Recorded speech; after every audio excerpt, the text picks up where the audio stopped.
Hello aspirants, welcome back on my channel. आज बात कर लेते हैं जॉन गाल्सवर्दी की, जो कि यूपी टीजीटी के एक महत्वपूर्ण लेखक हैं, शामिल किए गए हैं सिलेबस में।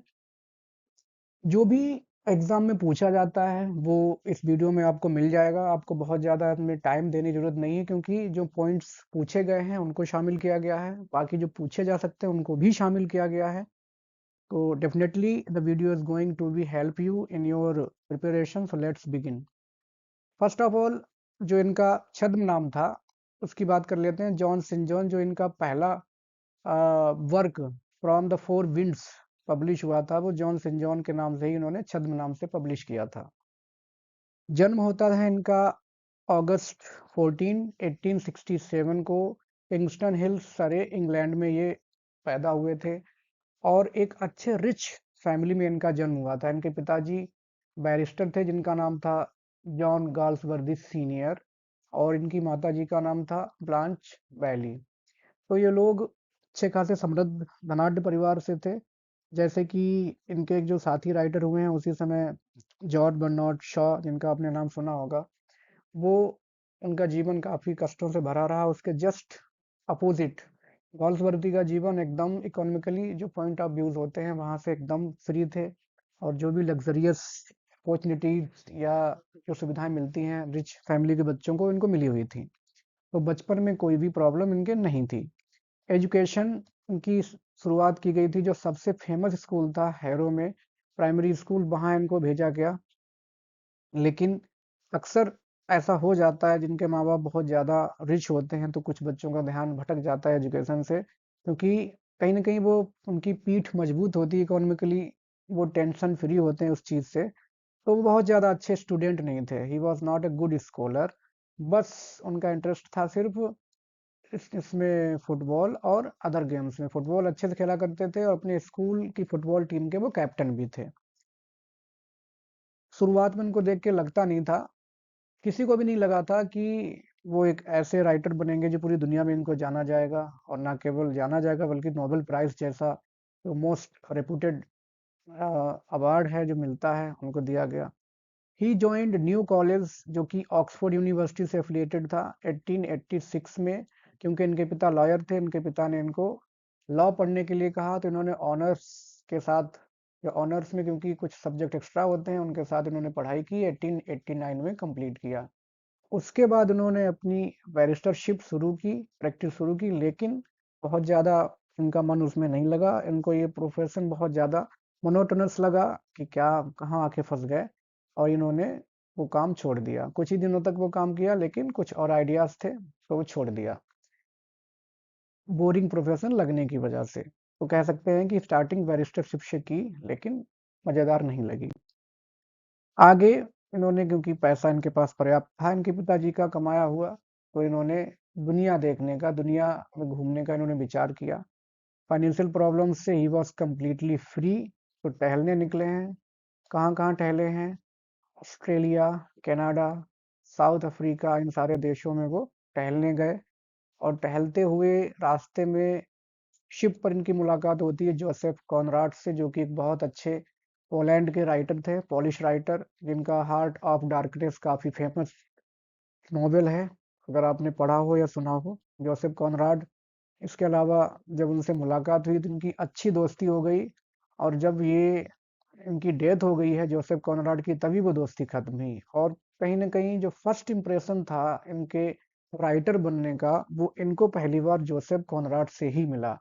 क्योंकि लॉ पढ़ने के बाद और सब करने के बाद, he was just like in the sea of life, swimming aimlessly. कोई भी उनका लक्ष्य नहीं था कि क्या करेंगे, कुछ नहीं सोचा हुआ था, बस घूमने निकले। घूमने पे उनको राइटर मिलते हैं जो कि अपने आप में एक अच्छे पॉपुलर राइटर थे।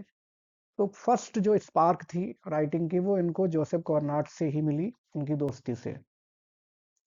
इसके अलावा पढ़ने में थोड़ा इंटरेस्ट था, तो जो भी उन्होंने यात्राएं की ड्यूरिंग बोयार्ड्स, जो यात्राएं करते गए, उन यात्राओं के वक्त उन्होंने डिकेंस को पढ़ा। चार्ल्स डिकेंस यहाँ पे हैं, ये काफ़ी अच्छे नॉवलिस्ट ये भी रहे हैं।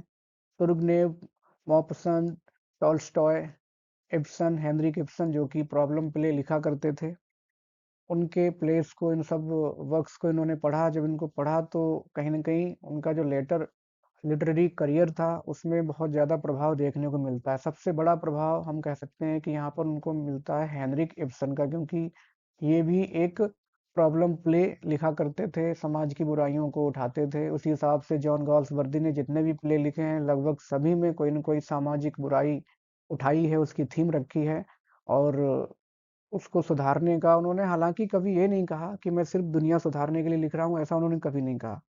वो कहते थे कि I am just a writer and I leave my work on the opinion of viewers, कि वो क्या सोचते हैं, क्या फॉर्म करते हैं कंक्लूजन, उसे देखने के बाद वो उनके ऊपर डिपेंड करता है। मैं कभी भी कोई प्रोपेगेंडिस्ट नहीं हूँ, मैं कोई प्रोपेगेंडा नहीं फैलाता अपने वर्क के थ्रू, ऐसा इन्होंने कहा था। बहुत सारे लोग इनके वर्क्स को कहा करते थे कि आप समाज सुधार के हिसाब से लिखते हैं, लेकिन ऐसा इनका विचार नहीं था। जो भी इनको कहता था कि आप सोशल रिफॉर्मर टाइप हैं, तो इनको बहुत ज़्यादा हर्ट होता था। तो जो भी इनके वर्क्स थे, वो बस एज़ आर्टिस्ट ही लिखा करते थे। उनमें कोई समाज सुधार या कह सकते हैं कि जो कहते हैं ना कि शिक्षा देना टाइप, डिडेटिज्म जिसको बोलते हैं, वैसा कुछ नहीं था। बस सिर्फ़ और सिर्फ़ अपना एक आर्ट, प्योर आर्ट थी।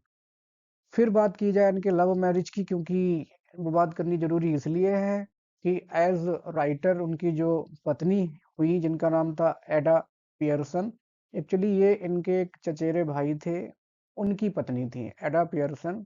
और 1895 में ये उनके संपर्क में आए। She was very beautiful, charming, और देखते ही ये उनका जो भी था लव एट फर्स्ट साइट वाला सिस्टम। एडा पियर्सन भी इनकी राइटिंग स्किल से इम्प्रेस हुई और इन्होंने उनको इम्प्रेस करने के लिए लिखना शुरू किया। तो इन कह सकते हैं कि प्रेम ने इनको राइटर बनाया। First of all he started to tried to impress her with his writings, और बदले में एडा पियर्सन ने इनको क्या किया, मोटिवेट किया कि ठीक है आप लिखिए। लेकिन क्योंकि वो दूसरे की बीवी थी तो बहुत ज़्यादा कुछ हो नहीं सकता था, और वो एक विक्टोरियन सोसाइटी में फंस के रह गई थी, क्योंकि एडा पियर्सन के जो पति थे वो उनको बहुत ज़्यादा आज़ादी नहीं देते थे। एक तरह से टॉर्चरस लाइफ थी जो कि वो जी रही थी। धीरे धीरे दोनों का सीक्रेट लव अफेयर चलता रहा, और वो लव अफेयर करीब 10 साल, इस बात को आप नोट कर लेंगे, they kept their love affair secret for 10 years, जिससे कि अपने पिताजी की भावनाओं को हर्ट ना करें, इसलिए उन्होंने नहीं बताया। 1905 में जब उनके पिताजी की डेथ हो गई, 1904 में, तब 1905 में एडा पियर्सन का डिवोर्स फाइनल हो गया, और 1905 में गॉल्सवर्दी ने एडा पियर्सन से मैरिज कर ली, और वो एडा पियर्सन से बन गई एडा गॉल्सवर्दी। और जैसे ही वो शादी हुई इनकी एडा पियर्सन से, तो क्या होता है कि वो बहुत अच्छी, क्योंकि वो एक टर्बुलेंट मैरिज में थी या फेल्ड मैरिज में थी, इनको इस बार उनको अच्छे लाइफ पार्टनर मिल गए, तो proved to be a faithful helpmate, बहुत अच्छी वफादार निकली, और बहुत बेस्ट नेचुरल क्रिटिक, जो कि जैसे नहीं कहते हैं कि अपने एक हिंदी पोएट हुए जिन्होंने कहा है, निंदक नियरे राखिए आंगन कुटी छवाए। मतलब अगर आपका कोई आलोचक आपके पास है तो जाहिर सी बात है आपको भटकने से रोक लेगा। तो ठीक उसी तरह से ये इनके वर्क की सबसे अच्छी जो क्रिटिक थी, वो इनकी वाइफ एडा पियर्सन या एडा गॉल्सवर्दी ही थी, जिसकी वजह से ये कुछ दिनों तक इन्होंने लिखा, 5-6 साल तक इन्होंने कुछ भी पब्लिश नहीं किया। अब जब पब्लिश किया तो अपने डर की वजह से कि कहीं फेल ना हो जाऊं या कुछ ना हो, तो उन्होंने अपना छद्म नाम जॉन सिंह जॉन के नाम से पब्लिश किया। दोनों unfortunately they could not have babies, but उनकी लाइफ बहुत अच्छी थी, और आपस में म्यूचुअल लव अंडरस्टैंडिंग बहुत अच्छे लेवल की थी। अच्छी जिंदगी चली दोनों की as husband wife. Literary career की बात की जाए तो काफ़ी दिन भटकने के बाद 28 साल की उम्र में इन्होंने पहली बार लिखना शुरू किया था, एट द एज ऑफ 28। और जो पहला इनका वर्क था, जॉन सिंह जॉन के छद्म नाम से, the four from the four winds 1897 में पब्लिश हुआ था, जो कि शॉर्ट स्टोरीज थी। The work was followed by other works, कुछ दूसरे वर्क है जैसे Jocelyn Villa Rubein and Man of Devon, जो कि एक पोएम है 1901 में। बहुत ज़्यादा इनको उससे कुछ खास पॉपुलैरिटी नहीं मिली, क्योंकि लोगों ने बहुत ज़्यादा इनको नहीं सराहा, या क्रिटिक्स ने भी बहुत ज़्यादा इनके वर्क्स को क्रिटिसाइज भी नहीं किया, ना अप्रिशिएट किया। कहते हैं कई बार प्रसिद्धि हमें अच्छे कामों से मिल जाती है, कई बार हम थोड़ा बुरा बोल के भी, या कुछ जैसे आजकल एक अभी पॉडकास्ट आया था, एक यूट्यूबर हैं जिन्होंने कुछ ऐसा कंट्रोवर्शियल बोला जिससे कि हाईलाइट हो जाते हैं। तो ना तो ये विख्यात हुए और ना कुख्यात हुए अपने कुछ सालों में। लेकिन जो इनका वर्क आया था आइलैंड फारसीस 1904 में, इससे जरूर इनको कुछ पॉपुलैरिटी गेन हुई। आइलैंड फारसीस में 1904 में, और मैन ऑफ प्रॉपर्टी दोनों एक ही साल आए थे। इससे कुछ लिटरेरी वर्ल्ड में इनका नाम बना। 1900 से 1933 तक का जो समय था, इस समय में इन्होंने करीब 19 नॉवेल्स लिखे थे, पब्लिश किए। लेकिन वो अच्छे रहे क्योंकि 1906 में इनका जो प्ले आया था उससे ये पॉपुलर हो ही चुके थे। और जो मोस्ट पॉपुलर फिक्शनल इनका वर्क है वो है for the foresight Saga 1922। Actually एक ट्रिलॉजी है जिसमें काफी पूछी जाती है एग्जाम में, इसको आप याद रखेंगे। द फोरसाइट सागा 1922 में a Modern Comedy and an End of Chapter, ये भी ट्रिलॉजी है लेकिन ये सबसे ज्यादा फेमस है। द फोरसाइट सागा 1922 में आई थी। इसके अलावा हम इनको as a playwright, as a novelist जानते हैं, लेकिन ये एक पोएट भी थे। और लास्ट एग्जाम में कुछ एक क्वेश्चन इनकी पोएट्री से पूछ लिया गया था, तो उसको भी आप ध्यान रखेंगे। इन्होंने जो पोएम्स कंपोज की उनमें जो पॉपुलर पोएम्स हैं एरेंट्री, past, Devon to me, Russia, America and England to free man, ये आपको याद रखनी है क्योंकि कई बार माइनर वर्क भी पूछ लिए जाते हैं। मेजर वर्क तो सभी पढ़ते हैं, लेकिन समटाइम्स कुछ माइनर वर्क भी किसी राइटर का उठा के पूछ लेते हैं, जो कि लास्ट एग्जाम में पूछ लिया था रशिया अमेरिका टाइप। तो definitely you must be aware, you must have knowledge of these points also while reading biography of John Galsworthy।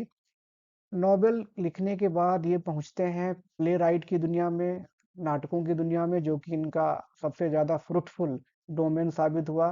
पर एज प्ले राइट ही हम इनको अच्छी तरह से जानते हैं। इनका जो जॉनर इन्होंने चुना वो कि प्रॉब्लम प्ले था। हेनरिक इब्सन से प्रभावित होकर, हेनरिक इब्सन जो कि नॉर्वे के प्ले राइट थे, इनका डॉल्स हाउस काफ़ी फेमस हुआ था, जिन्होंने किस तरह से एक मैरिड लाइफ, किस तरह से महिलाएं कई बार कन्फाइंड होकर रह जाती हैं, उसके ऊपर लिखा था। और यही इनका सुपर्ब थीम्स थी बहुत सारी, चाहे सिल्वर बॉक्स हो जिसमें उन्होंने एक कास्ट या क्लास का बताया है, स्ट्राइफ में उन्होंने वर्कर्स की कंडीशन उठाई है, जस्टिस में जो प्रिजन जो कन्फाइनमेंट होता था कैदियों का अकेले में, उसके ऊपर आवाज उठाई है। तो अलग अलग इनके जो नाटक हुए हैं उनमें अलग अलग प्रॉब्लम्स को उन्होंने हाईलाइट किया है। और बस ये हाईलाइट करके छोड़ देते थे पब्लिक के ऊपर कि आप अपना विचार खुद बनाओ। तो उनका जो पहला प्ले था, हिज फर्स्ट प्ले, जिसका नाम था द सिल्वर बॉक्स, यह एक क्लास सिस्टम को कि किस तरह से एक जो गरीब महिला होती है बेचारी, वो फंस के रह जाती है। और उसी चोरी, एक चोरी होती है एक्चुअली सिल्वर बॉक्स की, जिसमें गरीब महिला होती है वो फंस जाती है, और जो एक रईस ज्यादा होता है, रईस बाप की औलाद, वो बच जाता है। तो एक तरह से देखा जाए तो गरीब महिला उसके घर में काम करती होती है, एक अमीर, वो एक क्लास जो डिफरेंशिएशन है इसको इसमें दिखाया गया है, जो पहला प्ले था। और ये बहुत ज्यादा पॉपुलर हुआ, और सिर्फ कह सकते हैं इन अ डे, जैसे ये पब्लिश हुआ इतनी popularity, he was instantly popular among the literary world. बहुत ज्यादा उनको प्रसिद्धि मिल गई इस प्ले से ही। इसके अलावा उनके जो अदर फेमस प्लेज हैं जो कि आपको पता रहने चाहिए, वो हैं joy, a family man, justice, escape, the eldest son, the pigeon, mob and strife. ये प्ले हैं जो कि कई बार उनका नाम पूछा जाता है, तो आपको पता होने चाहिए अच्छी तरह से। अदर जो अचीवमेंट्स की बात की जाए तो पूरी दुनिया में उनका नाम हो ही चुका था। He was regarded as the greatest या great playwright of all over, in all over the world. और उनके सम्मान में जो उनका कंट्रीब्यूशन था लिटरेचर में, उनको नाइटहुड की उपाधि दी गई थी 1918 में, जिसको इन्होंने डिक्लाइन कर दिया। ये इनका मानना था कि literature is its own reward, कि जो साहित्य है वही अपने आप में, जो लिख पा रहे हैं या जो इनकी टैलेंट क्षमता है वही अपने आप में रिवार्ड है, तो मुझे किसी रिवार्ड की जरूरत नहीं है। हालांकि बाद में इन्होंने इस अवार्ड को एक्सेप्ट कर भी लिया था। He was made the president of PEN, एक एसोसिएशन होता है, इसकी फुल फॉर्म आपको पता होनी चाहिए, पोएट्स एसेइस्ट एंड नॉवलिस्ट। 1929 में इनको उसका प्रेसिडेंट बना दिया गया, जो कि राइटर्स के लिए एक संगठन है वर्ल्ड वाइड जो कि लिखते हैं उनके लिए। He was awarded Nobel prize और ऑर्डर ऑफ मेरिट, दोनों उनको 1932 में दिए गए। ये आपको याद रखना है, this is an important point कि नोबेल प्राइज कब मिला, 1932 में। इसके अलावा बहुत सारी यूनिवर्सिटीज़ ने, अलग अलग यूनिवर्सिटीज़ ने, जैसे ऑक्सफोर्ड हो गई, कई सारी ऑनररी डिग्रीज भी इनके ऊपर कन्फर की, इनको अपनी तरफ से सम्मानित किया। और जो एक पेन है, इनको जो प्राइज मिला था नोबेल प्राइज से, जो पैसा मिला था, वो उन्होंने पूरा पैसा डोनेट कर दिया था इस एसोसिएशन के भलाई के लिए। जो भी पैसा मिला था, काफ़ी पैसा मिलता है नोबेल प्राइज में, आप गूगल कर लीजिएगा, काफ़ी भारी भरकम रकम मिलती है। लेकिन उन्होंने सारा पैसा उन राइटर्स के एसोसिएशन के लिए डोनेट कर दिया था। तो कुल मिला के एक अच्छी पर्सनैलिटी रहे हैं, अच्छा कैरेक्टर रहा है इनका इस मामले में। डेथ इनकी होती है 31 जनवरी 1933। नोबेल प्राइज मिलता है 1932 में, उसके जस्ट अगले साल ही इनका देहावसान हो जाता है। और इनका एक इच्छा थी कि उनकी जो भी अस्थियां हैं, एशेस, उनको हवाओं में बिखेर दिया जाए, जैसे अपने पंडित जवाहरलाल नेहरू की थी, ठीक उसी तरह से। तो इनकी अस्थियां हवा में बिखेर दी गई। और अभी भी हम उनको पढ़ ही रहे हैं, हमारे सिलेबस में शामिल है। तो जाहिर सी बात है, since his death his popularity has remained unaffected. अभी तक हम उनको लिटरेरी वर्ल्ड में अच्छी तरह से जानते हैं। तो बस 16-17 मिनट में ही मैंने उन सारे पॉइंट्स को कवर किया है। बहुत ज़्यादा आपका समय बचा है, आप वीडियो को एक बार फिर से देख सकते हैं। जो भी पॉइंट्स हैं वो डेफिनेटली आपको एग्जाम में हेल्प करेंगे। मिलते हैं इनके किसी नेक्स्ट प्ले की समरी के साथ। Thanks for watching.